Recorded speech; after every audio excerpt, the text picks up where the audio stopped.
ನನಗೇನೋ ನಾವು ಈ ರಿಲೇಷನ್ಶಿಪ್ನ ಇಲ್ಲಿಗೆ ಎಂಡ್ ಮಾಡೋದು ಒಳ್ಳೇದು ಅನ್ಸುತ್ತೆ. ಅಲ್ಲ, ಈ ಥರ ಸಡನ್ನಾಗಿ ಬಂದು ರಿಲೇಷನ್ಶಿಪ್ ಬೇಡ ಅಂದರೆ ನಾನೇನು ಮಾಡಿದ್ದೀನಿ? ನಾನು ಎಲ್ಲಿಗೆ ಹೋಗಲಿ? ಅಲ್ಲ, ನನ್ನಿಂದ ಏನೋ ತಪ್ಪಾಗಿದೆಯಾ ಹೇಳ್ಬೇಕಾರೆ? ಕೂತ್ಬಿಟ್ಟು ಮಾತಾಡ್ಕೊಂಡು ಸರಿ ಮಾಡ್ಕೊಂಡು, ಬಟ್ ಪ್ಲೀಸ್ ಈ ಥರ ಎಲ್ಲ ಹೇಳ್ಬೇಡ ಕಣೆ. ಇಲ್ಲ, ನಿನ್ನ ತಪ್ಪೇನೂ ಇಲ್ಲ, ಬಟ್ ಟ್ರೈ ಟು ಅಂಡರ್ಸ್ಟ್ಯಾಂಡ್. ನಮ್ಮಲ್ಲಿ ಇವಾಗ ಮುಂಚೆ ಥರ ಆ ಸ್ಪಾರ್ಕ್ ಇಲ್ಲ, ಆ ಬಟರ್ಫ್ಲೈ ಮೂಮೆಂಟ್ಸ್ ಇಲ್ಲ, ಆ ಫೀಲಿಂಗೇ ಇಲ್ಲ ಗೊತ್ತಾ? ಮುಂಚೆ ನಾವು ಮೀಟ್ ಮಾಡಿದಾಗಿತ್ತಲ್ಲ, ಆ ಥರ ಫೀಲಿಂಗೇ ಬರ್ತಿಲ್ಲ ನನಗೆ ಇವಾಗ. ಈ ಸ್ಪಾರ್ಕು, ಈ ಬಟರ್ಫ್ಲೈಸ್ ಎಲ್ಲ ಟೆಂಪ್ರವರಿ ಕಣೆ. ಇದೆಲ್ಲ ಮುಗ್ದಾದ್ಮೇಲೆ ಬರುತ್ತಲ್ಲ, ಆ ಫೇಸೇ ಕಣೆ ನಿಜವಾದ ಪ್ರೀತಿ. ಅಲ್ಲಿ ತನಕ ಕಮಿಟ್ಮೆಂಟ್ ಇರ್ಬೇಕು ಲೈಫಲ್ಲಿ.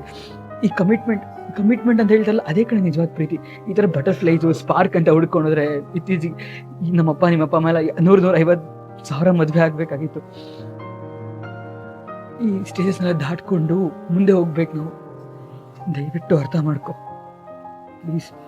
ನಿನಗೆ ಅರ್ಥ ಆಗಲ್ಲ ಓಕೆನಾ? ನನಗೆ ಆ ಫೀಲಿಂಗ್ ಬರ್ತಿಲ್ಲ, ದಯವಿಟ್ಟು ಅರ್ಥ ಮಾಡ್ಕೊ. ಅಲ್ಲ, ನಿನಗೆ ಯಾಕೆ ಅರ್ಥ ಆಗ್ತಿಲ್ಲ? ಇದೆಲ್ಲ ನಮಗೆ ದೇವ್ರು ಕೊಡ್ತಿರೋ ಒಂದು ಟೆಸ್ಟ್ ಅನ್ಕೊ ನಿಜವಾಗ್ಲು.